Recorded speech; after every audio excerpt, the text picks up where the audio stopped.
students, today we are going to see the grammar topic, that is use so that.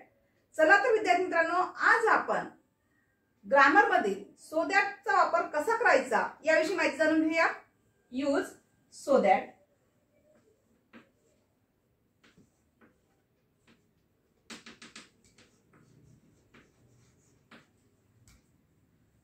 आता आहे so that म्हणजे नेमकं काय?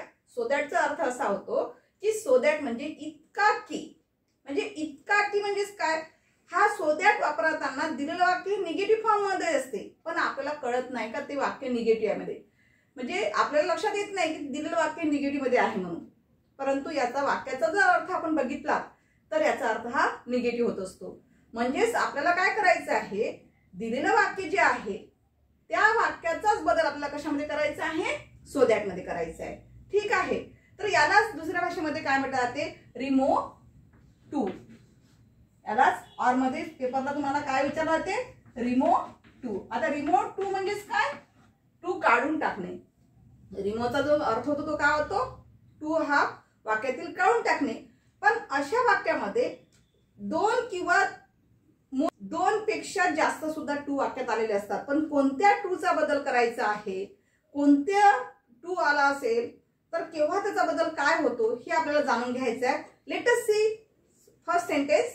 Number 1, I am too tired to walk. बघा, आता तुम्हाला अशा प्रकारचं वाक्य आलेलं असेल आणि याचा बदल आपल्याला कशामध्ये करायचा आहे? यूज सो दॅट, किंवा पेपरमध्ये एक तर तुम्हाला रिमूव्ह टू म्हणून आलेलं असते. तर आता आपल्याला याला सोडवताना कशा प्रकारे सोडवणार, आपण कसं सॉल्व्ह करणार आहे? How to solve this sentence, कसं सॉल्व्ह करायचं आहे? सगळ्यात पहिले बारकावे लक्षात घ्यायचं आहे. Meaning of this sentence, I am too tired to walk. मी एवढी थकलेली आहे की मी चालू शकत नाही. दिलेल्या वाक्यात मला कुठे असं नॉट वगैरे दिसतोय का? नाही. पण तरीही वाक्याचा अर्थ काय होत आहे? निगेटिव्ह मोड मध्ये येत आहे. म्हणजेच आपल्याला सो दॅटचा वापर ज्यावेळेस आपण वाक्यामध्ये करणार त्यावेळेस सुद्धा त्याचा अर्थ निगेटिव्ह मध्ये झाला पाहिजे. मग कशा पद्धतीने लक्षात घ्यायचं आपल्याला, कशा प्रकारे वापरायचं आहे? How to use so that in a sentence, कशा प्रकारे वापरायचं आहे? बघा आन्सर कसं होईल. सब्जेक्टच्या ठिकाणी सब्जेक्ट घ्या. I am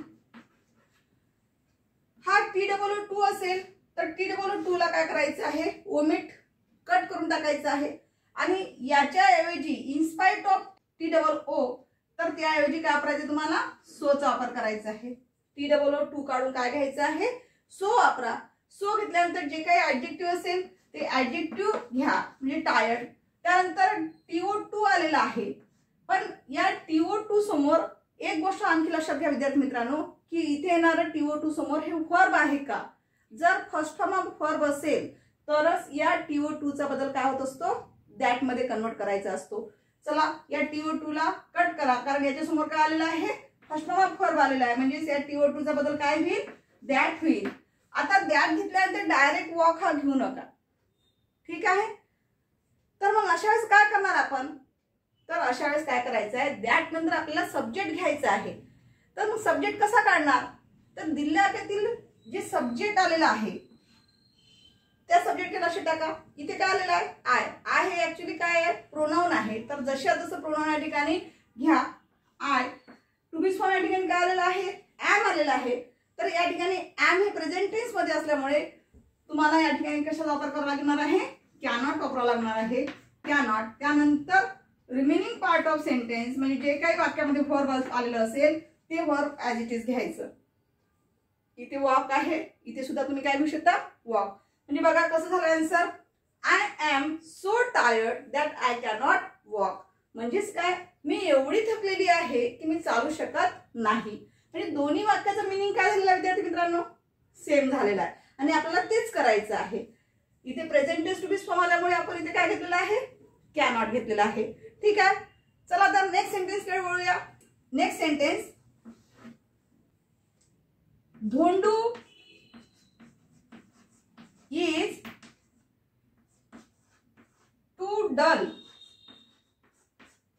to understand it. Understand it. बघा आता या सेंटेन्स मध्ये तुम्हाला काय दिसते आहे? सगळ्यात पहिले काय बघायचं? दिलेल्या वाक्यामध्ये TOO आलेला आहे का? आलेला आहे. त्यानंतर TO2 आलेला आहे का? बघा आलेला आहे.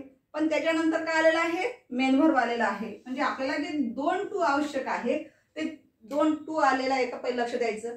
आलेले आहे. चला याचे आन्सर कसं होईल? धोंडू इज TOO कट करून काय घ्यायचं आहे? सो डल TO2 कट करून दॅटचा वापर करा. दॅट. लक्ष द्या इकडे. आता दॅट घेतल्यानंतर डायरेक्ट अंडरस्टँड इट असं न लिहिता तुम्हाला काय करायचं आहे? दॅट घेतल्यानंतर दिला त्याचा जो सब्जेक्ट आहे त्या सब्जेक्टचं प्रोनाउन इथे ठेवायचं आहे. तर या ठिकाणी इथे काय आलेलं आहे? या ठिकाणी इथे काय आलेलं आहे? सब्जेक्ट धोंडू आलेला आहे.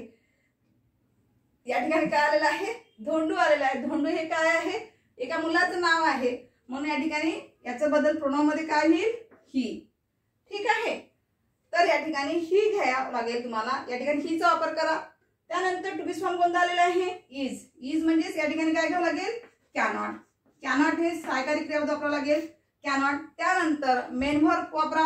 अंडरस्टँड. अंडरस्टँड. आणि त्यानंतर remaining part of sentence it आहे. इटला शेवटी घ्या. चला आन्सर कसं झालेलं बघा. Dhondu is so dull that he cannot understand it. Now let us see another example. चला नेक्स्ट सेंटेन्स करूया. I was too hungry to wait. बघा सेंटेन्स मध्ये काय दिसते आहे? आतापर्यंत आपण जे 2 वाक्य बघितली ती प्रेझेंट टेन्स मधली होती. आता या ठिकाणी टू बी फॉर्म काय आलेला आहे? वॉज म्हणजे पास्ट टेन्स. फक्त एकच शब्द चेंज होईल या वाक्यामध्ये. बघा आता नेमकं काय लक्षात घ्यायचं आहे? TOO कट करून टाकूया. कट करून टाकूया. त्यानंतर TOO कट करून टाका. चला आन्सर काय लक्ष द्या. आय वॉज TOO कट करून सो घ्या. So hungry. TOO कट करून काय घ्यायचं आहे? दॅट. त्यानंतर दिला गेलेला जो सब्जेक्ट आहे या सब्जेक्टचं प्रोनाउन यूज करायचं आहे. आता जे काही सब्जेक्ट असतात प्रोनाउन, सब्जेक्ट प्रोनाउन कोणते असतात? I, we, they, you, he, she, it. ठीक आहे. यापैकी जर येत असेल ॲज इट इज जशा तसं तिकडे प्रोनाउन घ्यायचं आहे. आणि याच्या व्यतिरिक्त जर आलं असेल तर कसा बदल करायचा मी तुम्हाला सांगितलंच आहे नाही का.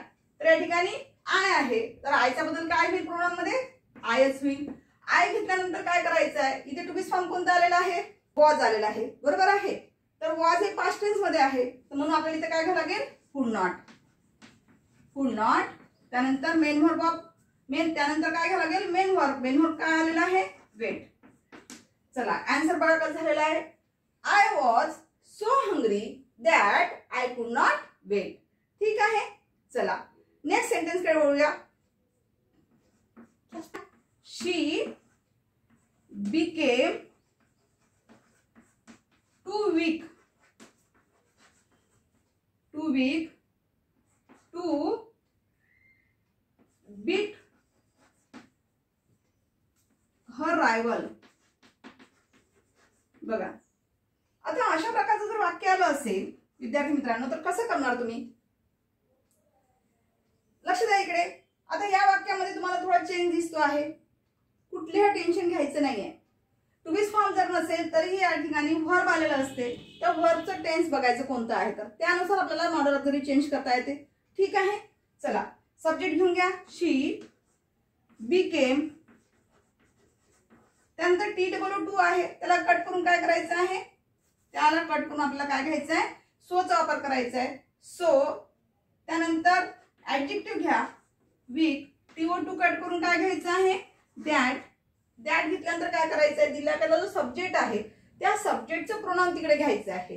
म्हणजे सब्जेक्टचं प्रोनाउन काय होईल? शी हे प्रोनाउन आहे तर ॲज इट इज जशा तसं शी घ्या. शी घेतल्यानंतर इथे कोणता टेन्स आलेला आहे? पास्ट टेन्स आलेला आहे. कारण बिकेम हे काय आहे? सेकंड फॉर्म ऑफ व्हर्ब आहे. राईट. त्यामुळे या ठिकाणी तुम्हाला काय घेता येईल? कुड नॉट घ्यावं लागेल. काय घेता येईल? कुड नॉट. ठीक आहे. आणि त्यानंतर रिमेनिंग पार्ट ऑफ सेंटेन्स जे काय आहे ते कुड नॉटच्या नंतर काय दिसतंय तुम्हाला इथे? बीट. बीट हे फर्स्ट फॉर्म ऑफ व्हर्ब आहे. हर रायवल. जे काही असेल रिमेनिंग पार्ट ऑफ सेंटेन्स ते जोडून द्यायचं. ठीक आहे. She became so weak that she could not beat her rival. In this way we have seen the first part of use so that. चला तर विद्यार्थी मित्रांनो, आज आपण सो दॅट मधील पहिला टॉपिक कसा असतो ते बघितलेला आहे. In the next video we will see the next